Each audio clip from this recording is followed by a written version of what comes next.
இது என்ன மாற்று கருத்துன்னு நினைப்பாங்களா, இல்லை கட்சியில் ஒருத்தருக்கு இப்படி அடிச்சுக்கிறாங்களே, இவர் பதவி அவருக்கு பிடிக்கலையா, இல்லை அவர் இருக்கிறது இவருக்கு பிடிக்கலையா, ஏன் இப்படி எல்லாம் வெளில அடிச்சு இப்படி தானே நினைப்பாங்க. ஸோ இந்த மாதிரி தான் நீங்கள் சொல்கிற அந்த மாற்று கருத்து அப்படின்றது பொதுமக்கள் மத்தியில் ஒரு வெறுப்பை உண்டாக்கணும் அப்படின்னு நினைக்கிறீங்களா? இதுக்கு தான் ஜனநாயகம் நீங்கள் பேர் கொடுத்துருக்கிறீங்களா? நிஜமாவே அவர் தகாத வார்த்தை பேசியிருந்தார் அப்படின்னு நீங்கள் ஃபீல் பண்ணியிருந்தீங்கன்னா அவர்கிட்ட பர்சனலாக நீங்கள் போய் சொல்லியிருக்கணும். அப்பா நானும் தலைவராக இருந்திருக்கேன், இத்தனை வருஷம் இருந்திருக்கேன், ஏன்னா இவன் தான் சொல்கிறாங்களே நாங்களாம் இவ்வளோ கஷ்டப்பட்டோம் தெரியுமா அப்படின்னு. கரெக்ட். ஓட்டிங் பர்சன்டேஜை வச்சு ஒருத்தரை எடை போட முடியாது அப்படின்னா, ஓ அப்போ நோட்டாவுடன் போட்டி போடும் கட்சி அப்படியே இருந்திருந்தா அப்போ ரொம்ப சந்தோஷம். இவ்வளோ ரகசியமாக ஒரு சாதனை பண்ணியிருப்பீங்க யாருக்குமே தெரியாமல். நாங்கள் இத்தனை வருஷமாக கட்சிக்கு இவ்வளோ பண்ணோம் அப்படின்னா நீங்கள் சொன்னாதான் தெரியுது. ட்ரோல் மெட்டீரியலாக கட்சியை நீங்கள் மாற்றி நிற்கிறீங்க. இதுதான் கட்சி மேலே நீங்கள் வச்சிருக்க ஒரு மரியாதை, அபிப்பிராயம், விசுவாசமா? எனக்கு புரியல. மற்றவங்க கேலி செய்கிற அளவுக்கு நீங்கள் கட்சியை கொண்டு போகிறீங்க. கட்சிக்குள்ளே ஒருத்தருக்கு பூசல், இங்கே ஒரு குரூப்பு, அங்கே ஒரு குரூப்பு, இது ஒரு கோஷ்டி, அது ஒரு கோஷ்டின்னு தமிழ்நாடு காங்கிரஸ் மாதிரி பாஜகவை மாற்றிட்டு அதுக்கப்புறம் அதை பற்றி பேசுறதுக்கு உங்களுக்கு என்ன இருக்குன்னு நான் கேட்குறேன். அண்ணன் துரைமுருகன் அவர்கள் எத்தனை வருஷமா அரசியலில் இருக்கார். அண்ணா அவர்கள் காலத்திலேருந்து அரசியல் பண்ணுறவர். அவர் மூத்த தலைவர்னா அவர் தான் மூத்த தலைவர் இன்னைக்கு. சரியா?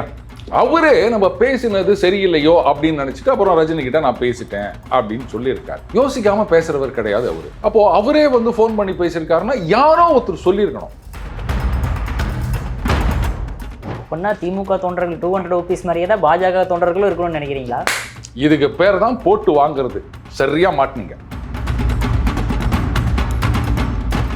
நான் இன்னைக்கு இந்த பணம்பழத்தை விதைக்கிறேன், நான் பார்க்க தான் பார்ப்பேன், என் தலைமுறை தான் அது பழம் தின்னும் அப்படின்னு தேவர் மகன் சிவாஜி சொல்வார்ல, அந்த மாதிரி கிரவுண்ட் ஒர்க்கை நாங்கள் பண்ணோம். எதுவாக இருந்தாலும் நாட்டுக்கு வெறும் அந்த 4 சவுத்துக்குள்ளே மீட்டிங் போட்டு டீ, காஃபி, போண்டா மசால் வடை இதை சாப்பிட்டு போகிறதுக்காக நீங்கள் கட்சி நடத்துறீங்க. எல்லாம் சரி. அதுக்கப்புறமா அவங்க சில வார்த்தைகள் சொல்லியிருந்தாங்க. நீங்கள் சொன்ன மாதிரி அமித்ஷா உங்கள் சேவை மக்களுக்கு தேவை, நீங்க அரசியலை விட்டு ஒதுங்கக்கூடாது அப்படி சொன்னாருன்னு தான் எடுத்துக்கணும். யாரோ ஒருத்தன் கஷ்டப்பட்டு கட்சியை வளர்த்து பர்சன்டேஜ் இன்க்ரீஸ் பண்ணிட்டு போனான்னா அதெல்லாம் இருக்கட்டப்பா, நீ இன்க்ரீஸ் பண்ணா பண்ணிட்டு போ, நாங்கள் இங்கே சீனியர் இருக்கோம், அதை விட்டுட்டு நீ நான் 1 வருஷத்துக்கு 2 வருஷத்துக்கு முன்னாடி வந்தவரலாம் அப்படின்னு பேசியிருந்தா இதெல்லாம் கட்சி உருப்படுறதுக்கு வேலையா? இதுதான் நீங்க கட்சிக்கு பண்ற பணியா? அதுதான் தெரியும். பின்ன வேற என்ன நிலைமை? இதுனா பொது நிலைமை. அது யாரை ஏமாத்துறீங்க நீங்க? பொது நலத்துக்காகத்தான் அவங்க தென் சென்னையில நின்றாங்களா? கவர்னர் பதவியை ராஜினாமா பண்ணிட்டு வந்தேன்னாங்க. யார் ராஜினாமா பண்ண சொன்னாங்க?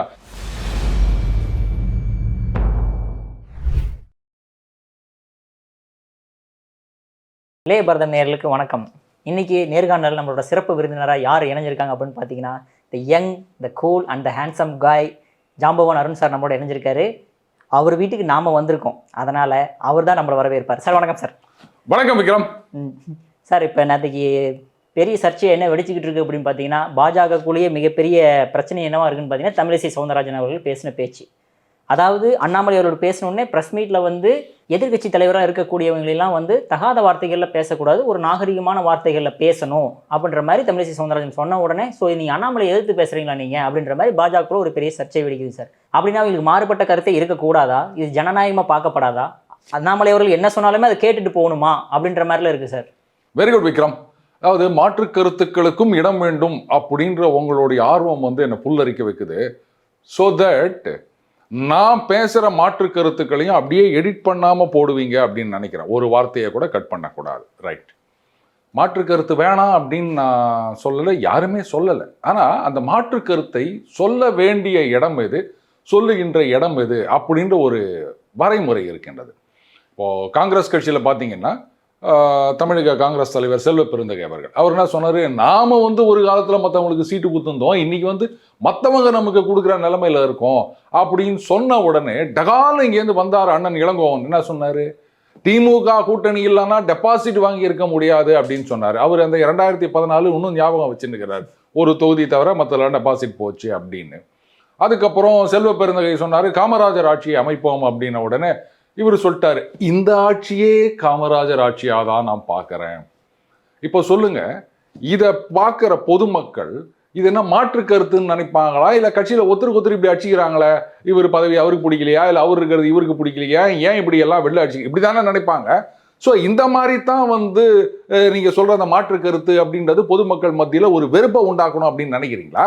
இதுக்கு தான் வந்து ஜனநாயகம் நீங்கள் பேர் கொடுத்துன்னுக்கிறீங்களா? அப்படின்னா நம்ம வந்து அவங்களுக்கு உள்ளுக்குள்ளேயே தான் பேசிக்கிட்டு இருக்கணுமா சார்? வெளியே வந்து தன்னுடைய கருத்துக்களை வெளியே வைக்கக்கூடாது. அண்ணாமலை அவர்கள் வந்து இது என்னுடைய கருத்து, தனிப்பட்ட கருத்துன்னு தைரியமாக ப்ரெஸ் மீட் எல்லாமே கொடுக்கும்போது ஏன் அதுக்கு அவங்க கட்சிக்குள்ள இருக்கக்கூடிய மாற்று மூத்த தலைவர்கள் வந்து பேசவே கூடாதா? அதுதான் நான் சொன்னேன். உட்கட்சி ஜனநாயகம் அப்படின்னா கட்சிக்குள்ளே இருந்தால் தான் அது உட்கட்சி. கட்சியை விட்டு வெளில வந்து நீங்கள் பேசினீங்க அப்படின்னு சொன்னால் அது உட்கட்சி கிடையாது. சரியா? இப்போது நீங்களே எடுத்துக்கோங்க விக்ரம், ஏதோ ஒரு பேட்டியில் ஏதோ ஒன்று பேசுகிறீங்க, அது சரியில்லை அப்படின்னு கார்த்திக் ஃபீல் பண்ணுறாருன்னு வச்சுக்கோங்களேன். உங்களை ஆஃபீஸில் கூப்பிட்டு, தம்பி இந்த மாதிரி நீ கேள்வி கேட்டிருக்க, இல்லை இந்த மாதிரி ஏதோ கவுண்டர் பண்ணியிருக்க, இல்லை இந்த வார்த்தையை பேசியிருக்க, அது சரியில்லைப்பா, இனிமேல் அது பண்ணாத அப்படி சொல்லணுமா? இல்லை தனியாக ஒரு வீடியோ போடும்போது அந்த வீடியோவில் விக்ரம் இந்த மாதிரி பேசினார், அந்த தம்பி இது மாதிரிலாம் நடந்து கொள்ளக்கூடாது, இது போன வருஷம் வந்த தம்பி, இல்லை 6 மாதத்துக்கு முன்னாடி வந்த தம்பி அப்படின்னு சொன்னார்னா நீ என்ன பண்ணுவ? இல்லை கார்த்திக் தான் ஃபார் தட் மேட்டர் யாராக இருந்தாலும் இந்த மாதிரி பேசுவாங்களா வெளில? அப்போது இந்த மாதிரி விஷயங்களை எல்லாம் உள்ளுக்குள்ளே பேச வேண்டியது அப்படின்னும் போது சேங்க நிஜமாவே வந்து அவர் தகாத வார்த்தை பேசியிருந்தார் அப்படின்னு நீங்கள் ஃபீல் பண்ணியிருந்தீங்கன்னா அவர்கிட்ட பர்சனலாக நீங்கள் போய் சொல்லியிருக்கணும். அப்பா நானும் வந்து தலைவராக இருந்திருக்கேன், இத்தனை வருஷம் இருந்திருக்கேன், ஏன்னா இவன் தான் சொல்கிறாங்களா நாங்களாம் இவ்வளோ கஷ்டப்பட்டோம் தெரியுமா அப்படின்னு. கரெக்டு, அதையெல்லாம் சொல்லி அந்த அனுபவத்தில் சொல்கிறேன். இந்த மாதிரி பேசும்போது அப்படி கொஞ்சம் அதை சொல்லியிருக்கணுமே தவிர வெளியில் வந்து உக்காந்துக்கின்னு கிட்டத்தட்ட இவங்க பேசுறதெல்லாம் பார்த்தீங்கன்னா எப்படி இருக்குன்னா, கட்சியிலிருந்து வெளில போனவங்க, அதுக்கப்புறம் உள்ள வெளியேன்னு உள்ளே இருக்காங்களா வெளில இருக்காங்களான்னு தெரியாமல் பேசுகிறவங்க இந்த மாதிரி பேட்டி கொடுக்குறாங்க பாருங்க. அந்த மாதிரி தான் இருக்குது. அதில் அவங்க சொல்கிறாங்க, போன வருஷம் வந்த தம்பிகள், 2 வருஷத்துக்கு முன்னாடி வந்த தம்பிகள் இவங்கள்லாம் அப்படின்னா, இது ஏதோ பாஜக தம்பிகளுக்கு சொல்கிற அறிவுரை மாதிரி இல்லை. நாத்தாக்கா அவங்கள வந்து தும்பிகள்னு ட்ரோல் பண்ணிட்டு இருப்பாங்க தெரியுமா? அந்த மாதிரி இவங்க பேசிட்டு இருக்க மாதிரி தான் இருக்கு அவங்க பேட்டியை. அதாவது ஓட்டிங் பர்சன்டேஜை வச்சு ஒருத்தரை வந்து எடை போட முடியாது அப்படின்னா, ஓ அப்போ வந்து நோட்டாவுடன் போட்டி போடும் கட்சி அப்படியே இருந்திருந்தா அப்போ வந்து ரொம்ப சந்தோஷம். இல்லை பார்த்தீங்கன்னா நாங்கள் வந்து பழைய தலைவர்கள் லிஸ்ட்லாம் கொடுக்குறாங்க, அதை பண்ணோம் இதை பண்ணோம் அவங்க பண்ணோம். நான் எதையாவது ஒன்று சாதிச்சிருந்தேன்னு சொன்னால் நான் அதை சொல்லிக்க வேண்டிய அவசியம் கிடையாது, எல்லாருக்கும் வெளில தெரிஞ்சிருக்கும். அப்போ நான் என் சாதனையை நான் உங்ககிட்டலாம் எடுத்து சொல்லிக்கினே இருக்கணும் அப்படின்னா அப்போ அது சாதனையே கிடையாது. சரியா? இவ்வளோ ரகசியமாக ஒரு சாதனை பண்ணியிருப்பீங்க யாருக்குமே தெரியாமல், நாங்கள் இத்தனை வருஷமா கட்சிக்கு இவ்வளோ பண்ணோம் அப்படின்னா நீங்கள் சொன்னாதான் தெரியுது. எவ்வளோ பெரிய தலைவர்கள் சொன்னாங்க. ஆனால் ஓட் பர்சன்டேஜ்ன்றது எப்படிங்க ஒரு 1.5%, 2%, 3% அப்படியே மெயின்டைன் ஆகி இருந்தது அப்படின்னு சொன்னால் அது ஒரு பெரிய சாதனையா? எனக்கு புரியல. அடுத்தது சொல்லலாம் பாருங்க, 2014 அப்படின்னு. 2014 வந்து நாடு முழுக்க ஒரு ப்ரோ மோடி வேவ் இருந்தது, அதனுடைய தாக்கம் இங்கே இருந்தது. ஆனால் அதுக்கப்புறம் வந்த தலைவர்களால் அதை சஸ்டெயின் பண்ண முடியலையே. அதாவது ஃபர்ஸ்ட் பேட்டிங் இறங்குற ஓப்பனர்ஸ் 2 பேரும் வந்து சாலிடாக அந்த 2020 ஒரு 100 ரன் அடிச்சு கொடுத்துட்டாங்க அப்படின்னு சொன்னால் அவங்க 2 பேரும் அவுட் ஆன பிறகு பின்னாடி வரவங்க அதை சஸ்டெயின் பண்ணியிருக்கணுமா வேணாமா? அது மேலே அவங்க பில்டப் பண்ணிட்டு போயிட்டு 240, 300 அப்படின்னாங்கன்னா அது சாதனை. ஆனால் அவங்க பண்ணிட்டாங்க, அவ்வளோதான். அதுக்கப்புறம் ஒன்றுமே இல்லை, வெள்ளம் டக்கு டக்குன்னு அவுட் ஆகிட்டு போயிட்டாங்கன்னா அப்புறம் அது ஒரு சாதனைன்னு சொல்லுவீங்களா? அதனால் நீங்கள் என்ன ஒன்றா சொல்லிட்டு போகலாங்க. ஆனால் இது ட்ரோல் மெட்டீரியலாக கட்சியை நீங்கள் மாற்றி நிற்கிறீங்க. இதுதான் வந்து கட்சி மேலே நீங்கள் வச்சிருக்க ஒரு மரியாதை, அபிப்பிராயம், விசுவாசமா? எனக்கு புரியல. மற்றவங்க கேலி செய்கிற அளவுக்கு நீங்கள் கட்சியை கொண்டு போகிறீங்க. கட்சிக்குள்ளே ஒருத்தருக்கு பூசல், இங்கே ஒரு குரூப்பு அங்கே ஒரு குரூப்பு, இது ஒரு கோஷ்டி அது ஒரு கோஷ்டின்னு தமிழ்நாடு காங்கிரஸ் மாதிரி பாஜகவை மாற்றிட்டு அதுக்கப்புறம் அதை பற்றி பேசுறதுக்கு உங்களுக்கு என்ன இருக்குன்னு நான் கேட்குறேன். சமீபத்தில் ஒரு பெரிய சர்ச்சை வந்தது. ஒரு புத்தக வெளியீட்டு விழாவில் ரஜினிகாந்த் அவர்கள் ஏதோ ஒன்று பேசினாருங்க. அவர் எங்கே போனாலும் ஒரு காக்கா கதை சொல்வார், அது ஏதோ ஒன்று சொல்லிட்டு போவார் அப்படின்னு வச்சுக்கோங்களேன். அவர் ஏதோ சொல்ல போக அது வந்து ஏதோ சீரியஸ் ஆகி போயிட்டு அண்ணன் துரைமுருகன் அவர்கள்ட்ட போய் பேட்டி கேட்குறாங்க. அவர் என்ன சொல்லிட்டாரு, பல்லு போனவங்க இவங்கெல்லாம் வந்து நடிக்கிறதுனால தான் மற்றவங்களுக்கு வாய்ப்பு கிடைக்கல அப்படின்ட்டாருங்க. இது பார்த்தீங்கன்னா உள்ளுக்குள்ள என்ன நடந்ததுன்னு தெரியாது. ஆனால் பொதுவெளியில் சோசியல் மீடியாவில் பார்த்தீங்கன்னா என்ன இது மாதிரிலாம் சொல்லிட்டாரு. அதாவது ரஜினி அவர்கள் அரசியலுக்கு வரல அப்படின்னு சொன்னாலும் அவரை வந்து யாரும் டேமேஜ் பண்ணக்கூடாது, ஏன்னா அவருடைய ரசிகர்கள் எதிராக திரும்பிட்டாங்கன்னா அந்த கட்சிக்கு கஷ்டம் அப்படின்ற மாதிரி ஒரு ஃபீலிங் தான் இன்னும் இருக்குது பல பேர் மத்தியிலன்னு வச்சுக்கோங்களேன். திடீர்னு பார்த்தீங்கன்னா துரைமுருகன் அவர்கள் சொல்லார், இல்லை நான் ரஜினிகாந்தோட ஃபோன் பண்ணி பேசிட்டேன். இதே பாருங்கள், வயசானவங்கலாம் வீட்டுக்குள்ளேயே இருங்கோ அப்படின்னு ஒரு ட்வீட் போட்டதையும் நம்ம பார்த்துருக்கோம் ஒரு காலத்தில்.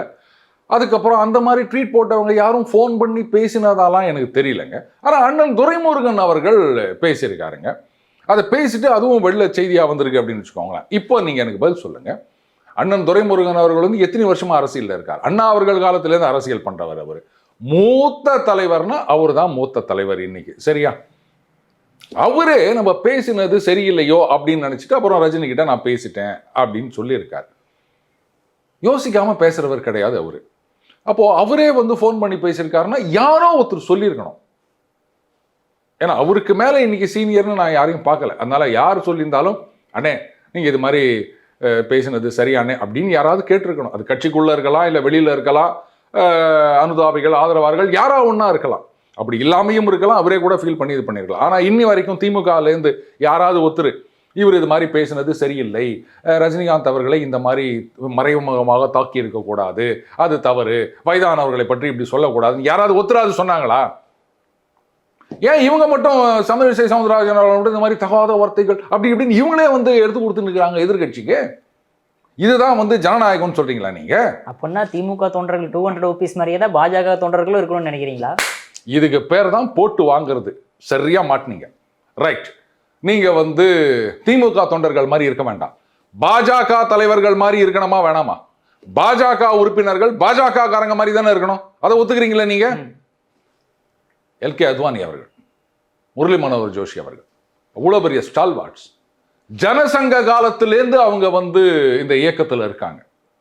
ஜனசங்கம், அதுக்கப்புறம் ஜனதாவாகுது, அந்த எக்ஸ்பெரிமெண்ட் பண்ணுறாங்க. அதுக்கப்புறம் பாரதிய ஜனதா கட்சி அப்படின்னு ஆரம்பிக்கிறாங்க. அவங்கெல்லாம் தூண்கள், அந்த கட்சியுடைய தூண்கள். இன்ஃபேக்ட் அந்த 91 தேர்தலும் போது பிரச்சாரத்தில் டெல்லியில் அவங்க 2 பேரும் ஒரு வண்டியில் ஒரு ஜஸ்ட் ஒரு தெருமுனை பிரச்சாரம் மாதிரி, ரைட்டு நைட்டு. அப்போது நான் பார்க்குறேன், ரொம்ப க்ளோஸ்னு வச்சுக்கோங்களேன், பெரிய கெடுபிடிலாம் கிடையாதுங்க. ஹிந்தி தெரியாது, இருந்தாலும் அவர் பேசுறது ஏதோ ஓரளவுக்கு எனக்கு புரிஞ்சுது. அந்த காஷ்மீரை பற்றி சொல்லிட்டு இருந்தார். ஒரே நாட்டில் 2 கொடி 2 கான்ஸ்டியூஷன் அப்படின்னு ஏதோ சொல்றாருங்க, ஓரளவுக்கு புரிஞ்சுதுன்னு வச்சுக்கோங்களேன். அப்பேற்பட்ட தலைவர்களே மோடி அப்படின்னு ஒரு இளம் தலைவர், ஏன்னா அவர் வரும்போது அவர் இளம் தலைவர் தானே, ஒருத்தர் புதுசாக வந்திருக்காரு அப்படின்னும் போது நான் தான் அங்கே போட்டி போடுவேன் நீ ஒதுங்க அப்படின்னு சொன்னாங்களா? அவர் தான் பிரைம் மினிஸ்டரியல் கேண்டிடேட் அப்படின்னு சொன்ன உடனே நாங்களாம் எத்தனை வருஷமா கட்சியில் இருக்கோம், கட்சியில் வந்து 2 MP 4 MP இப்படி இருந்த காலத்துலலாம் வந்து நாங்கள் வந்திருக்கோம், எவ்வளோலாம் நாங்கள் இத்தனை காலம் பாடுபட்டிருக்கோம் தெரியுமா கட்சிக்கு, அதனால நாங்கள் தான் பிரைம் மினிஸ்டராக வருவோன்னு உள்ளே வந்தாங்களா? இல்லை இளைஞர்களுக்கு வாய்ப்பு கொடுக்காம நாங்கள் நிற்கிறோம் அவங்கள ஒதுக்கு அப்படின்னு சொன்னாங்களா? மற்றவங்களோட வாய்ப்பை தட்டி பறிச்சாங்களா? சரி ரைட்டு, புதிய தலைமுறை வருகின்றது, நாம வந்து பின்னாடி இருந்து அவங்களுக்கு வழிகாட்டுவோம் அப்படின்னு அவங்க பெருந்தன்மையா ஒதுங்கல. உங்க கட்சி தலைவர்களை பார்த்து நீங்க கத்துக்க வேண்டாமா? ஆனா அது அவங்களுக்கு வலிச்சிருக்குமே சார் அப்படி நீங்க சொல்றீங்க. நீங்க சொல்றீங்க அவங்க அப்படி ஃபீல் பண்ணாங்களா?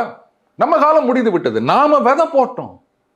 நான் இன்னைக்கு இந்த பனம்பழத்தை விதைக்கிறேன், நான் பார்க்க தான் பார்ப்பேன், என் தலைமுறை தான் அது பழம் தின்னும் அப்படின்னு தேவர் மகன் சிவாஜி சொல்வார்ல, அந்த மாதிரி கிரவுண்ட் ஒர்க்கை நாங்கள் பண்ணோம். எதுவாக இருந்தாலும் நாட்டுக்கு. இப்போ பாஜகவுடைய அந்த கட்சியினுடைய தாரக மந்திரம் நேஷன் ஃபர்ஸ்ட். அந்த நேஷன் ஃபர்ஸ்ட்ன்றதை ஃபாலோ பண்ணியிருந்தா இந்த மாதிரி பிரச்சனையே வராது. 1 வருஷத்துக்கு முன்னாடி வந்தவங்க, 2 வருஷத்துக்கு முன்னாடி வந்தவங்க இப்படின்ற பேச்சே வராது. இப்போ எல்கே அத்வானி அவர்களாகட்டும், முரளி மனோகர் ஜோஷி ஆகட்டும், ஆமாங்க கட்சியை நாங்கள் வளர்த்தோங்க, இன்னைக்கு கட்சி பெரிய அளவில் தனி மெஜாரிட்டி அளவுக்கு வந்திருக்கு அப்படின்னு சொன்னால் ரொம்ப சந்தோஷம். நாங்கள் அதை பார்த்து பூரிக்கிறோம். பார்த்தீங்களா நம்ம கஷ்டப்பட்ட கட்சி இன்னைக்கு எப்படி வந்திருக்குது. நான் தான் இங்கே இருக்கணும்னு நினைக்கல, நேஷன் ஃபர்ஸ்ட், தேசத்துக்காக நம்ம கட்சி பாடுபடுகின்றது, அதில் எல்லாரும் இருக்கோம். இப்படி இல்லை அவங்க வந்து பின்னாடி இருந்தாங்க. இப்போ சமீபத்தில் வந்து இந்த தேர்தலில் பாஜக மெஜாரிட்டியை இழந்தது. அப்போ என்ன முன்னாள் தலைவர்கள் யாராவது வந்து நீங்கள் அப்படி பண்ணியிருக்கணும், இல்லை இப்படி பண்ணியிருக்கணும் இப்படின்னு தேவையில்லாத அட்வைஸ் கொடுத்தாங்களா? வெளியில் உள்ளுக்குள்ளே ஏதாவது சொல்லியிருந்தாங்கன்னா அது வேற விஷயம். பொது வெளியில் யாரும் இந்த மாதிரி பேசலைல்ல. அப்போ உங்கள் கட்சிக்காரங்களே பார்த்து நீங்கள் வந்து கற்றுக்கல அப்படின்னு சொன்னால் அப்புறம் உங்களை வேற என்னன்னு சொல்லுவோம் நாங்கள்? நீங்கள் சொல்கிறீங்களா அப்போ என்ன ஊப்பிகள் மாதிரி ஆகணுமா அப்படின்னு? ஆனால் கூட தப்பு இல்லைன்னு சொல்வேன். இந்த மாதிரி அது என்ன சொல்லுவாங்க, மோட்டார் மவுத் அப்படின்னு சொல்லுவாங்க. இந்த மாதிரி போகிற இடத்துலலாம் வந்து இஷ்டத்துக்கு பேசிட்டு இருக்கிறதுக்கு பேர், அதுக்கு பதிலாக ஊப்பிகள் மாதிரி இருக்கிறதே பெட்டர்னு சொல்லுவேன் நான் விக்ரம், எந்த சந்தேகமும் கிடையாது. சார் அதே மாதிரி இப்போ சுப்பிரமணிய சுவாமி கூட அப்படி தானே பாஜகவை விமர்சிச்சுட்டே இருக்கிறாரு. ஏங்க நான் தான் சொல்லிட்டேன்ல, சில பேர் உள்ள இருக்காங்களா வெளில இருக்காங்களா இப்படின்றதே தெரியாம ஏதோ பண்ணிட்டு இருப்பாங்க அப்படின்னு சொல்லிட்டு அவரெல்லாம் விட்டுது இல்லைங்க. அவருக்கு யாராவது பாஜக இன்னைக்கு ஏதாவது கவுண்டர் குத்துனுக்கிறாங்களா? யாராவது அவரை பத்தி பேசுறாங்களா? அவ்வளவுதான், விடுங்க. அவர் பாட்டு ஏதோ சொல்லிட்டே இருப்பாரு, அவ்வளவுதான். இப்போ தமிழிசை சவுந்தரராஜன் அவர்களை அமித்ஷா ஏற்கனவே மேடையில் ஒரு வார்னிங் கொடுத்துமே திரும்ப இப்படி வெளிப்படையே வந்து பேசுறதுக்கு காரணம் என்ன சார்? அவனு சொல்லிட்டாங்க, அதாவது மூத்தவர்கள் அப்படின்னா ஒதுங்கிடாமா, அவங்கெல்லாம் கஷ்டப்பட்டு ஒரு நிலைக்கு கொண்டு வருவாங்க கட்சியை, புதுசாக வந்தவங்களே எல்லாத்தையும் அனுபவிக்கணுமா அப்படின்னு சில பேர் என்னை கேட்டிருந்தாங்க. அப்படித்தான் இருக்கணும். இல்லாமல் மூத்தவர்களே எல்லாத்துலேயும் அப்படின்னு சொன்னால், நான் ஏற்கனவே சொன்ன ஒரு சின்ன உதாரணம் தான். வீட்டில் நீங்கள் பெரியவர், குடும்பத்துக்கே மூத்தவர் அப்படின்னா, வாங்க கல்யாணம் காட்சி அப்படின்னா உங்களை முன்னாடி உட்கார வச்சுன்னு நாங்கள் போகிறோம். ஆனால் வீட்டில் எல்லா டிசிஷனையும் நீங்களே எடுப்பேன் அப்படின்னு சொன்னால் வேலைக்கு ஆகுமா விக்ரம்? மூத்தவர்னா மூத்தவர், ரேஷன் கார்டில் உங்கள் பேர் முதல்ல இருக்கும், அவ்வளோதான். அத்தோடு நிறுத்திக்கங்க. அதை விட்டுட்டு எல்லாத்துலேயும் நான் தான் வந்து நிற்பேன் அப்படின்னு சொன்னால் அதுக்கப்புறம் முதியோர் இல்லத்தில் தான் போய் உட்காரணும். பரவாயில்லையா? அந்தந்த தலைமுறை அவங்க வாழ்க்கையை அவங்க வாழ்வாங்க. நீங்க ஏன் உட்காந்து தலையிட்டு நிற்கிறீங்க? முடிஞ்சா உங்க காலகட்டத்தில் நீங்க கட்சியை பெரிய அளவுக்கு கொண்டு போயிருந்திருக்கணும். அப்போ வந்து நீங்க இதெல்லாம் பேசியிருந்திருக்கணும். ஒண்ணுமே பண்ண முடியாம பர்சன்டேஜ் இன்க்ரீஸ் பண்ண முடியாம உட்காந்துட்டு இப்போ வந்து பர்சன்டேஜ் எல்லாம் வந்துச்சுன்னா அது ஒரு பெரிய இஷ்யூ, அது சாதனையா அப்படின்னு கேட்டா அப்புறம் அதுதான் சாதனை. வேற எதுக்கு கட்சி இருக்குது, கட்சி தலைவர் இருக்காங்க? எனக்கு பதில் சொல்லுங்க. கட்சி ஓட்டுகள் அதிகமாக வாங்க வேண்டும், ஜெயிக்க வேண்டும், ஆட்சியை பிடிக்க வேண்டும், இதுக்கு தானே கட்சி நடத்துறீங்க. இல்லைன்னா வெறும் அந்த 4 செவத்துக்குள்ளே மீட்டிங் போட்டு டீ காஃபி போண்டா மசால் வடை இதை சாப்பிட்டு போகிறதுக்காக நீங்கள் கட்சி நடத்துறீங்க? ஆட்சிக்கு வரணும், அதானே முக்கியம். அப்புறம் இதெல்லாம் நீங்கள் கேட்டுருக்கீங்க, ஓட்டிங் பர்சன்டேஜ் பற்றி நீங்கள் பேசுகிறீங்க. அப்போ தமிழிசை சவுந்தரராஜன் அதிமுகவோட கூட்டணி வைக்கணும்னு விரும்புறதுக்கு காரணம் என்ன சார்? எப்படியும் அண்ணாமலை அவர்கள் கட்சியை தூக்கிட்டு வந்துகிட்டு இருக்கிறாரு, முடிஞ்ச வரைக்கும் எவ்வளோ எனர்ஜி போட முடியுது. ஆனால் தமிழிசை சவுந்தரராஜன் அவர்கள் எடப்பாடி விமர்சனம் பண்ணால் அமைதியாக இருக்காங்க. ஆனால் அண்ணாமலை அவர்கள் விமர்சனம் பண்ணால் மட்டும் இல்லை, நீங்கள் தலைவர் வந்து அப்படி நீங்கள் பேசக்கூடாது, தகாத வார்த்தைகள்லாம் பேசக்கூடாதுன்னு சொல்கிறதுக்கு காரணம் என்ன? அப்புறம் இப்போ சமீபத்தில் ஏதோ திருக்குறள் வேட அவங்க வந்து ரீட்வீட் பண்ணியிருந்தாங்க. பேசாமல் அவங்க வந்து மக்களுக்கு என்னது நல்லது செய்யணும் அப்படின்றதுக்காகவே கவர்னர் பதவியை ராஜினாமா செய்து விட்டு வந்தேன் அப்படின்னு சொல்லியிருந்தாங்க. இப்போ அதுதான் சார் பிரச்சனையா இருக்குது எல்லாத்துக்குமே. உத்தரவாசிகள் எல்லாருமே சென்ட்ரல் கவர்மெண்ட்டை பிடிச்சி திட்டிட்டு இருக்காங்க, இவங்களை திட்டத்தை விட்டுவிட்டு எதுக்கு அமைதியாக கவர்னராகவே வச்சிருக்கலாம் ஐயா அப்படின்ட்டு. இது சமீபத்தில் இன்னொருத்தர் வந்து ஒரு ஆதரவாக ஒரு லெட்டர் ஹெட்ல, பிஜேபி லெட்டர் ஹெட்ல ஒன்று போட்டிருந்தாருங்க. அதில் வந்து பாஜக ஆதரவாளர்கள் அப்படின்ற போர்வையில் இது மாதிரி தமிழிசை சவுந்தரராஜன் முன்னாள் கவர்னர், முன்னாள் மாநிலத்தவர், அவளை விமர்சிப்பதை கண்டிக்கிறோம் அப்படின்னு. கண்டிச்சுக்கா, எனக்கு என்ன வந்தது? நான் பாஜக ஆதரவாளர் கிடையாது, பாஜக உறுப்பினரும் கிடையாது, எந்த கட்சிக்கும் நான் ஆதரவாளரும் கிடையாது, எந்த கட்சிக்கும் எதிர்ப்பாளரும் கிடையாது. யாரா இருந்தாலும் நல்லது பண்ணா தட்டி கொடுப்போம், தப்பு பண்ணா தட்டி கேட்போம், அவ்வளோதான். அதனால அந்த கண்டிக்கிறது தண்டிக்கிறது இதெல்லாம் நமக்கு சரிப்பட்டு வராது அப்படின்னு வச்சுக்கோங்களேன். ரைட், அது இருந்துட்டு போட்டோம். அதில் அவங்க ஒன்று சொன்னாங்க, நான் கவர்னராக இருந்தேன், ஆனால் கட்சியில தான் கூப்பிட்டு என்னை போட்டியிட சொன்னாங்க அப்படின்னாங்க. ஆனால் இது வரைக்கும் கட்சியில யார் கூப்பிட்டு சொன்னாங்க அப்படின்றது தெரியவே இல்லைங்க. கட்சி மேலிடத்துலேருந்து எந்த விதமான அறிக்கையும் வரவில்லை. எல்லாம் சரி. அதுக்கப்புறமா அவங்க சில வார்த்தைகள் சொல்லியிருந்தாங்க. நீங்க சொன்ன மாதிரி அமித்ஷா வந்து உங்கள் சேவை மக்களுக்கு தேவை, நீங்க வந்து அரசியலை விட்டு ஒதுங்கக்கூடாது அப்படி சொன்னாருன்னு தான் எடுத்துக்கணும். இல்லை நான் என்ன சொல்ல வரேன்னா, நான் சொல்றதை மட்டும் செய்யுங்க அப்படின்ற மாதிரிலாம் செஞ்சாரு. நீங்களாம் கற்பனை பண்ணிக்காதீங்க. அவர் உரிமையில சொல்றார், உங்கள் சேவை மக்களுக்கு தேவை. அது கொஞ்சம் கோபமா சொல்ற மாதிரி உங்க கேமரா ஆங்கிள் தெரிஞ்சிருக்கு, அவ்வளவுதான், வேற ஒன்றும் இல்லை. ஸோ கவர்னர் பதவி, ஏன் கவர்னர் பதவியில் இருந்தால் மக்களுக்கு சேவை செய்ய முடியாதா? அப்புறம் எதுக்கு கவர்னர்னு ஒரு போஸ்ட் வச்சிருக்காங்க? அதிகாரம் அது இருக்கும்போது எவ்வளோ நல்ல விஷயங்களை செய்யலாங்க. அது பாருங்க, நல்ல விஷயங்களை செய்யணும் அப்படின்னா அதுக்கு பதவியோ அதிகாரமோ ஒரு தடை இல்லை. பதவி அதிகாரம் இருந்தும் ஒன்றும் செய்யாம கெட்டது செய்யறவங்களும் இருக்காங்க, அது இல்லாம மக்களுக்கு நல்லது செய்யறவங்களும் இருக்காங்க. சில பேர் பதவியை விட்டு போனாலே நாட்டுக்கு நல்லது அப்படின்ற நிலைமையிலும் இருக்காங்க, நாங்கள் பார்க்குறோம். இதுல தமிழிசை சவுந்தரராஜன் அவர்கள் எந்த கேட்டகரியில் வராங்க அப்படின்றத நீங்களே புரிந்து கொள்ளுங்கள். நான் எதுவும் சொல்றதுக்கு இல்லை. சரி, ரைட்டு. அப்போ வந்து கவர்னர் பதவியை விட்டுட்டு இங்கே வந்தீங்க, இப்போ என்ன பண்ண போறீங்க? மக்கள் சேவை. ஏன் எம்பி பதவி இருந்தால் தான் மக்கள் சேவை பண்ணணுமா? இப்போவும் செஞ்சுட்டு போங்க, கட்சி பணி செய்யுங்க, கட்சியை வளர்க்குறதுல வந்து உங்களுடைய ஆர்வத்தை காமிங்க. ஏன் வந்து கட்சி தலைவரை போட்டு குதறதுலேயே இருக்கீங்க நீங்க? அப்போ கூட ஒரு கான்ட்ரவர்சி வந்தது சார். அதை எஸ்ஜே சூர்யா தான் வந்து அந்த இடத்துல நிற்க வேண்டிய இடமா இருந்தது. பட் தமிழிசை சவுந்தரராஜன் வந்து கேட்டதுனால அவர் விட்டு போக வேண்டிய சுச்சுவேஷனாக இருந்தது. அப்போ அதைத்தான் நான் சொன்னேன். இப்படி மூத்தவர்களே வந்து எல்லா இடத்தையும் இப்போ சமீபத்தில் விஜயதாரணி அவர்கள் சொன்னாங்க, ரொம்ப வருத்தத்தோடய சொன்னாங்க. அவங்க வந்து எம்எல்ஏ பதவியில் இருந்தாங்க, அதை ராஜினாமா பண்ணிட்டு அங்கேருந்து இங்கே வந்து சேர்ந்தாங்க. அஃப்கோர்ஸ் அவங்களுக்கு அப்பயே தெரிஞ்சிருக்கணும், பாஜக அப்படின்றது வந்து சிஎஸ்கே மாதிரி எல்லாரையும் ஏலம் எடுத்துருவாங்க. ஆனால் 11 பேர் மட்டும்தான் விளையாடுவாங்க. மீதி 9-10 பேர் யாருன்னு யாருக்குமே தெரியாது. நடுவில் எப்போவாது அவங்க வந்து தண்ணி கொண்டு வந்து கொடுப்பாங்க, அப்போ தான் தெரியும் அப்படின்னு வச்சுக்கோங்களேன். இது மாதிரி டாம் வடக்கன் இந்த மாதிரி நிறைய பேர் வந்தவங்க இன்னைக்கு எங்கே இருக்காங்கன்னே தெரியல. சரி ரைட்டு. ஆனால் அவங்க வந்து வெளிப்படையாக சொல்லிட்டாங்க, இது மாதிரி வந்தேன் கிடைக்கல, பொன்னார் அவர்களுக்கு கொடுத்துட்டார் அப்படின்னு. உடனே இவங்க வந்து காத்திருக்க வேண்டும். அதனால் வெயிட்டிங் பீரியட் ஏதாவது வச்சுருக்கீங்களா? புதுசாக வந்து ஜாயின் பண்ணால் உங்களுக்கு வந்து 2 years and 3 months waiting period, அதுக்கப்புறம் தான் வந்து ஃபர்ஸ்ட் ப்ரொமோஷன் இன்க்ரிமெண்ட்டு இப்படின்னு சில கம்பெனிலாம் வைப்பாங்களா? அந்த மாதிரி ஏதாவது பாலிசி வச்சுருக்கீங்களா? என்னங்க இது? நான் கேட்குறேன், இப்போ எல்லாம் வந்து மூத்தவர்கள் மூத்தவர்கள் மூத்தவர்கள் அப்படின்னு அவங்களுக்கே குத்துந்தா அப்புறம் இளையவர்கள்லாம் எப்போ தான் வருவாங்க? இவங்களும் வயசான பிறகு தான் அவங்களுக்கு சீட்டு கொடுப்பீங்களா நீங்கள்? அப்புறம் கட்சியில் ஃபுல்லாக எல்லாமே வந்து அப்படி சொல்லக்கூடாது, மூத்தவர்களாக தான் இருப்பாங்க. சூப்பர் சீனியர் அணி ஆகிடும், காங்கிரஸோட போட்டி போடுற நிலைமைக்கு வரும். தேவையா உங்களுக்கு இது? காங்கிரஸ் இப்படி தான் நாசமாக போச்சு. அந்த இளைஞர்கள் அப்படின்றதுக்கு யாருக்குமே வழி விட மாட்டாங்க, எக்ஸப்ட் ஃபார் வாரிசுகள். புதுசாக யாரையும் உள்ள விட மாட்டாங்க, அவங்க வளரவும் விட மாட்டாங்க. அப்படியே வாரிசுகள் ஒருத்தங்க மேலே வராங்கன்னா எக்ஸப்ட் ராகுல் காந்தி, மற்ற வாரிசு எல்லாத்தையும் அப்படியே அமைக்கி வைப்பாங்க. இந்த மத்திய பிரதேசத்தில் இவர் ஜோதிரா சிந்தியா, அதே மாதிரி இங்கே பைலட்டு, அதே மாதிரி ஊபியில் ஒருத்தர், அவரும் அதே மாதிரி, அவரும் வாரிசு தான், பட் அவரையும் கட்டம் கட்டி வச்சுருந்தா அவரும் பிஜேபிக்கு போயிட்டார் அப்படின்னு வச்சுக்கோங்களேன். இப்படியே நீங்கள் பண்ணிட்டு இருந்தீங்கன்னா வெறும் மூத்தவர்கள் மட்டுமே உட்காந்தீங்கன்னா பார்க்குற ஜனங்க என்ன யோசிப்பாங்க? பாருங்க, படம் ஓடணும் அப்படின்னா நீங்கள் வெறும் senior artist, super senior artist அவங்கள வச்சுமே படம் எடுத்தால் ஓடுமா விக்ரம்? இன்னைக்கு வந்து படத்தோட ஆடியன்ஸ் யாரு அப்படின்னா யங்ஸ்டர்ஸ். என்றைக்குமே யங்ஸ்டர்ஸ் தான் ஒரு பெரிய ஃபோர்ஸ்னு வச்சுக்காங்க. அப்போ அவங்களுக்கு ஏற்ற மாதிரி தானே படம் எடுக்கணும். ஒரு 50 கோடியிலேருந்து ஒரு 100 கோடி 500 கோடி போடுற படத்துக்கே இப்படின்னா ஒரு நாட்டையே நிர்வகிக்க போகிற கட்சின்னும் போது அப்போ நம்மளுடைய ஆடியன்ஸ் யார்? இந்தியாவில் வந்து அந்த டெமோகிராஃபிக் டிவிடெண்ட்னு சொல்லுவாங்க, இந்த மாதிரி இளைஞர்கள் அவங்க நிறைய இருக்காங்க. அப்படி அப்போ இளைஞர்களை கவர்ற மாதிரி நாங்கள் வயசானவங்களை தான் கொண்டு வந்து நிறுத்துவோம்னா உருப்பிடுமாங்க இதெல்லாம்? அப்போ கட்சி உருப்படுவதற்கான எந்த வேலையும் நாங்கள் பார்க்க மாட்டோம். ஆனால் சீனியர் அப்படின்னு, அதுவும் எப்போ யாரோ ஒருத்தன் வந்து கஷ்டப்பட்டு கட்சியை வளர்த்து பர்சன்டேஜ் இன்க்ரீஸ் பண்ணிட்டு போனான்னா அதெல்லாம் இருக்கட்டப்பா, நீ இன்க்ரீஸ் பண்ணால் பண்ணிட்டு போ, நாங்கள் இங்கே சீனியர் இருக்கோம், அதை விட்டுட்டு நீ நான் 1 வருஷத்துக்கு 2 வருஷத்துக்கு முன்னாடி வந்தவெல்லாம் அப்படின்னு பேசியிருந்தா இதெல்லாம் கட்சி உருப்படுறதுக்கு வேலையா? இதுதான் நீங்கள் கட்சிக்கு பண்ணுற பணியா? இது மக்கள் சேவையும் கிடையாது, கட்சி சேவையும் கிடையாது. தனக்குத்தானே சேவை செய்து கொள்வது தான் இதுன்னு நான் பார்க்குறேன். சுயநல சேவை தான், வேற ஒன்றுமே கிடையாது. இப்போ அண்ணாமலை அவர்கள் இப்போ லண்டன் போன உடனே இப்போ இங்கே முக்கியமான செயல் தலைவராக யார் இருப்பாங்க? தமிழிசை சவுந்தரராஜன் தான் எல்லாமே ஃபோக்கஸ் இருக்குது இப்போ எல்லாத்துக்கிட்டையுமே. ஏங்க அவங்க வந்து ஒரு சில முன்னாள் பாஜக எந்நாள் பாஜகன்னு தெரியாதவங்க பேட்டி கொடுத்தாங்க ஒரு சீசனில், ஞாபகம் இருக்கா? எல்லா சேனலும் அவங்க கிட்ட தான் போனாங்க. இப்போ அவங்க பேட்டி யாரும் கேட்கறதும் கிடையாது, அவங்களா வந்தாலும் அவங்க எடுக்கிறது கிடையாதுன்னு வச்சுக்கோங்களேன். அந்த மாதிரி கொஞ்ச நாளைக்கு இவங்க வந்து இந்த மாதிரி 1 வருஷம் 2 வருஷம் தம்பிகள் இப்படின்னு கணக்கு சொல்லிட்டு இருக்க வரைக்கும் இவங்களை ஒரு 4 பேர் பேட்டி எடுப்பாங்க. அதுக்கப்புறம் முடிஞ்சு போச்சு.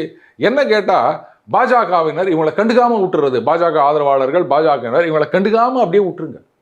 நீங்கள் யாரும் ரியாக்ட் பண்ணல அப்படின்னு சொன்னாலே அதுக்கப்புறம் எந்த சேனலும் இவங்களை கூப்பிட மாட்டான். ஏன்னா நீங்கள்லாம் தான் போயிட்டு ஐயோ அவங்க என்ன சொல்கிறாங்க அப்படின்னு பார்த்து அதுக்கு கவுண்டர் கொடுக்கறது. நான் சொல்கிறது பாஜக ஆதரவாளர்கள் ஒன்றும் இல்லை, இப்படி பண்ணுறதுனால தான் வியூஸ் வருது. நீங்கள் கம்முன்னு ஒதுங்கிருங்க, அவ்வளோதான். வியூஸ் வரலன்னு சொன்னால் எந்த சேனல்லையும் கூப்பிட மாட்டாங்க. அதனால் இதெல்லாம் இக்னோர் பண்ணுறது தான் பெஸ்ட் வே அப்படின்னு சொல்லுவேன் நான். எப்படி வந்து நீங்கள் முதலியே கேட்டு பாருங்கள், சுப்பிரமணிய சாமி அவர்களுடைய அந்த கண்டனம் விமர்சனம் இதுக்கெல்லாம் பாஜகவில் பதிலே கொடுக்க மாட்டாங்க. அந்த மாதிரி நீங்கள் பண்ணிட்டீங்கன்னா விமர்சனம் பண்ணி எதுக்கு சார் நம்ம கட்சியில் வச்சுருக்காங்க? அது வேற விஷயம். அவராவது வெறும் ஒரு ட்விட்டரில் அப்படி தான் இருக்காருங்க. இவங்க தான் வந்து யூடியூப் சேனலில் அதில் இதெல்லாம் பேட்டி கொடுத்துனுக்குறாங்க. ஸோ இக்னோர் பண்ணாலே கொஞ்ச நாளில் வந்து மக்களும் அதை மறந்துடுவாங்க. எவ்வளோ நாள் தான் இதையே ஒரு சைடே கேட்டுட்டு இருப்பாங்க? 2 பக்கமும் பேட்டிங் இருந்தால் தான், ஒரு பக்கம் தான் பேட்டிங்கு, அதுக்கப்புறம் மழையில் மேட்ச் கேன்சல் அப்படின்னு சொன்னால் ஜனங்க இருப்பாங்களா? அந்த மாதிரி இவங்க சொல்லிக்கினே இருப்பாங்க, கொஞ்ச நாள் யாரும் கேட்க மாட்டாங்க, அதோட முடிச்சு போச்சு. இவங்க சொல்கிறதையும் யாரும் வந்து ரெக்கார்ட் பண்ண போகிறது கிடையாது, சேனலில் சொல்கிறேன். அதனால் best way is to ignore. ஏதோ சொல்லிட்டு போட்டோம், அவ்வளோதான். சார் அடுத்தது பார்த்தீங்கன்னா நம்ம அதிமுகவில் பார்த்தோம் அப்படின்னா சிங்கை ராமச்சந்திரன், அதாவது அண்ணாமலையை எதிர்த்து போட்டியிட்டு டெபாசிட் கொஞ்சம் ஜஸ்ட் மிஸ் ஆனவர் நேற்று ஹிந்திலாம் ஃபயரான ஸ்பீச் கொடுத்துருக்காரு. எல்லாம் எடுத்து போட்டு வைரல் பண்ணிட்டு இருக்காங்க அதிமுகவினர். ஹிந்தியில் பேசுகிறாருங்க. அண்ணாமலை இஸ் எ ஜோக்கர் அப்படின்றத வந்து ஹிந்தியில் சொல்லிட்டு எல்லாம் சொல்கிறாரு. ஆம்பளையா இருந்த அப்படின்னா இல்லை மேடை ஒண்டிக்கு என்னது விவாதத்துக்கு வரையா நீ? ஆல்ரெடி நான் சொல்லியிருந்தேன் எலெக்ஷனுக்கு போது வரவே இல்லை, இப்பயும் கூப்பிட்ற ரெடியா அப்படின்ற மாதிரி சொல்லியிருக்காரு. இது ஹிந்தியில் பேசினாரா தமிழில் பேசினாரா?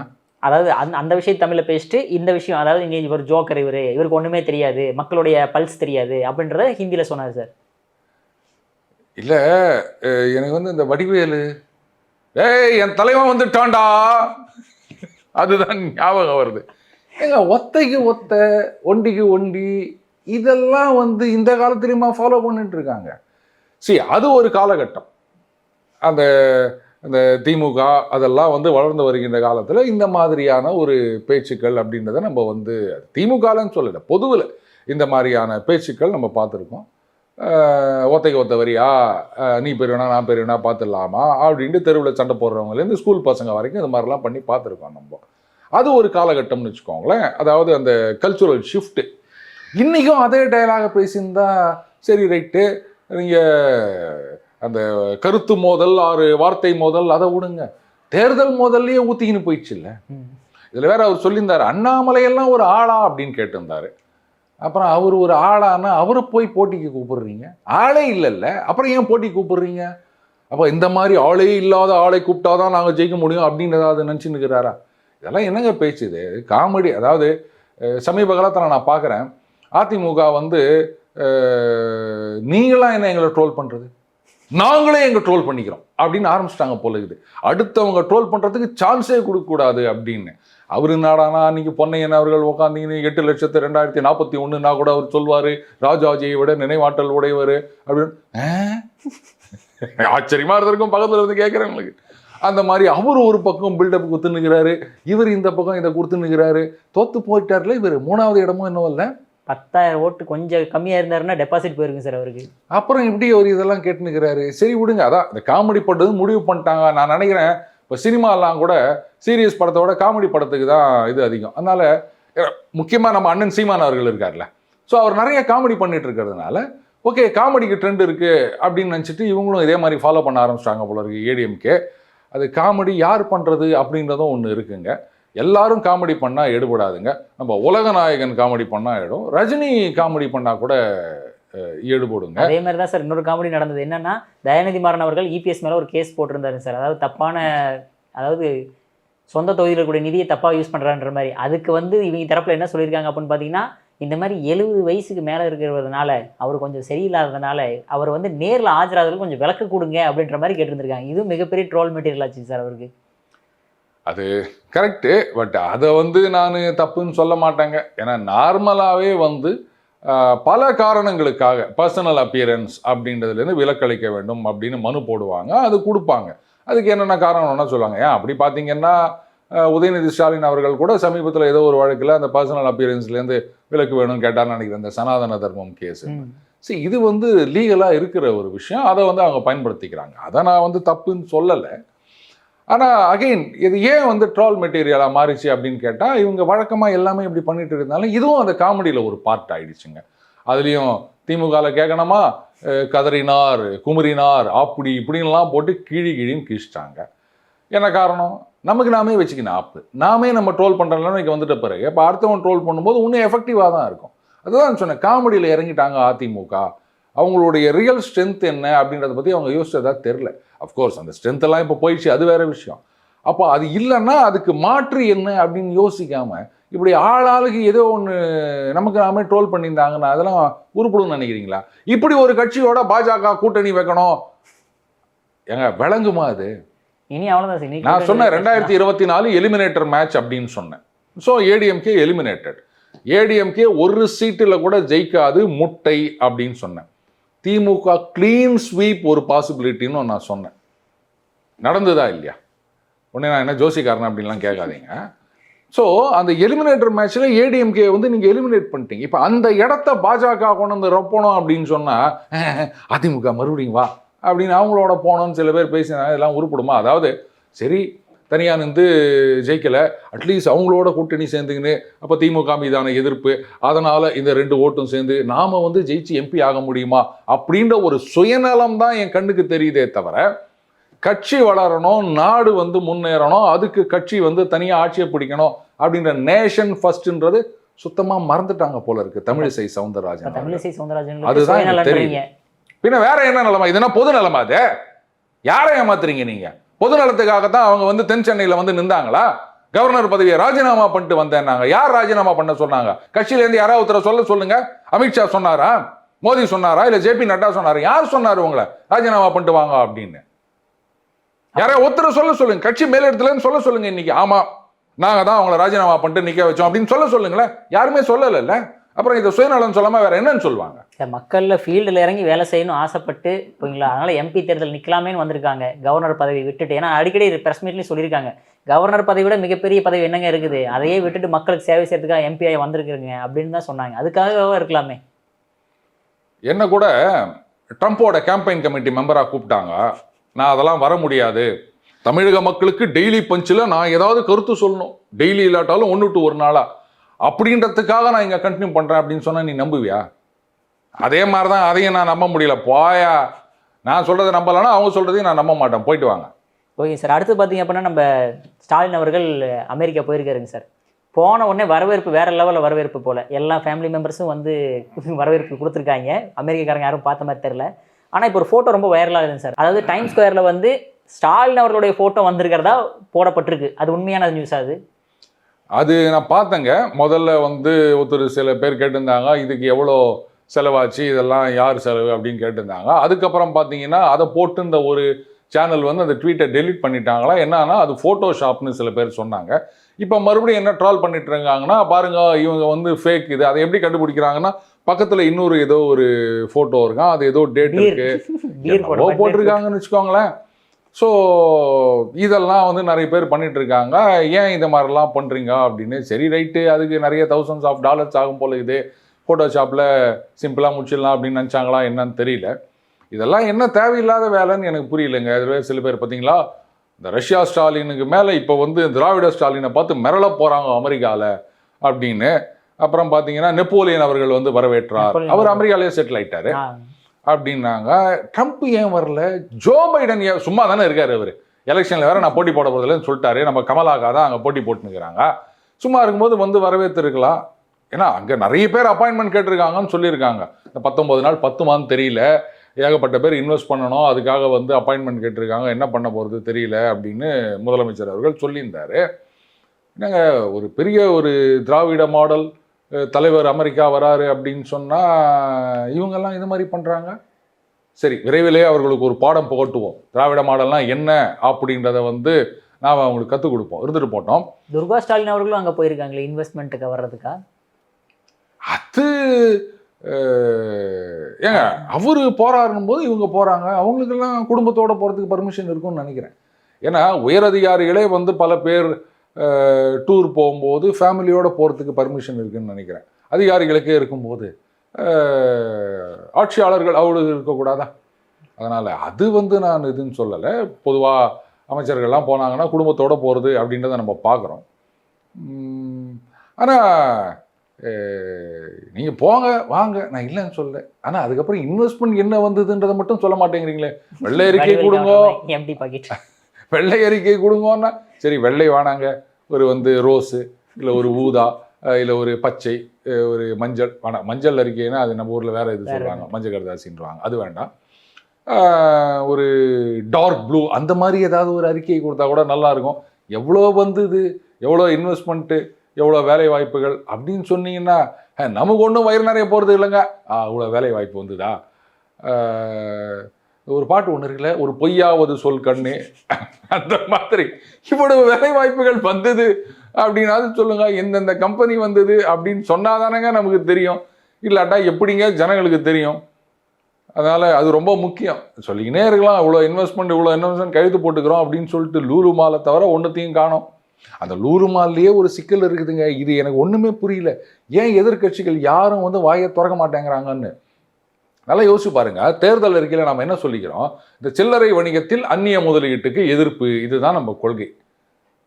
இப்போ சொல்லுங்க விக்ரம், லூலு மால் சில்லறையா இல்லை மொத்த வணிகமா? ரீட்டெயிலா? நம்ம போயிட்டு ஒரு சோப்பு கூட வாங்கிட்டு வரலாம்ல, அதான சில்லறை வணிகம். அப்போ லூலு மால் இன்வெஸ்ட்மெண்ட் எங்கேருந்து வந்ததுங்க? துபாயிலேருந்து தானே. அப்போ அது அந்நிய முதலீடு தானே. அண்ணாமலை அப்பயே சொல்லியிருந்தாரு சார், லூலு மால் இங்கே வந்து ஒரு செங்கலை வைக்க விட மாட்டோம்னாரு. தேர்தல் அறிக்கைக்கு புறம்பாக இருக்கின்றது அப்படின்றத ஏன் யாரும் கேள்வி கேட்கல? சரி விடுங்க, லூலு மால் தவிர துபாயிலேருந்து வேற என்ன வந்தது? நீங்கள் பாட்டுக்கு வந்து ஜாலு மால், பேலு மால், அப்படின்லாம் சொல்லிட்டு இருக்கக்கூடாது. ஏதாவது வந்ததுன்னா எனக்கு சொல்லுங்க லிஸ்ட்டு. வரல சரி, மால் வந்தால் மட்டும் நாம் என்ன பண்ண போகிறோம்? நமக்கு மால் கிடைக்கிற மாதிரி ஏதாவது ஒரு வேலை இருந்தால் சொல்லுங்க. அதை விட்டுட்டு இந்த மால் வச்சு நான் என்ன பண்ண முடியும்? போனால் காசு செலவு தான் ஆகும். விடுங்க. அது பொழுதுபோகலன்னா வெயில் அதிகமாக இருந்ததுன்னா அப்படியே மாலை கொஞ்சம் சுற்றி பார்த்துட்டு வரலாம். ஏதோ வாங்குறமோ இல்லையோ ஒரு சோப்பாது வாங்கிட்டு கொஞ்சம் நேரம் அப்படி ஏசியில் இருந்துட்டு வரலாம். அந்த விதத்தில் மக்களுக்கு நன்மை அளிக்கிறது. சந்தோஷப்படுங்க. எப்பவுமே பாசிட்டிவாக பாருங்க வைக்கிறோம். அதே மாதிரி அந்நிய முதலீடுன்னு சொல்லும்போது சார், இப்போ வந்து ஜெகத் ரட்சகனுக்கு 908 கோடி ரூபா வந்து இடி வந்து ஃபைன் பண்ணியிருக்காங்க சார். எதுக்கு அப்படின்னு பார்த்தீங்கன்னா, அந்நிய செலாவணியாமா.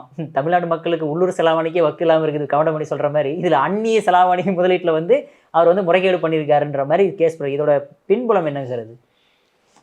எப்பா இந்த பின்புலம் முன்புலம் அதெல்லாம் விட இந்த அமௌண்ட்டை பார்த்தோன்னே நான் தலை சுற்றி போய் நிற்கிறேன். 908 கோடியா? ஃபைனே 908 கோடி அப்படிங்கும்போது அப்போ எப்படி எவ்வளோ போயிருக்குன்னு பாருங்க சார். இல்லை சரி, இப்போ இந்த 908 கோடி அவர் கட்டுறாருன்னு வச்சுக்காங்க.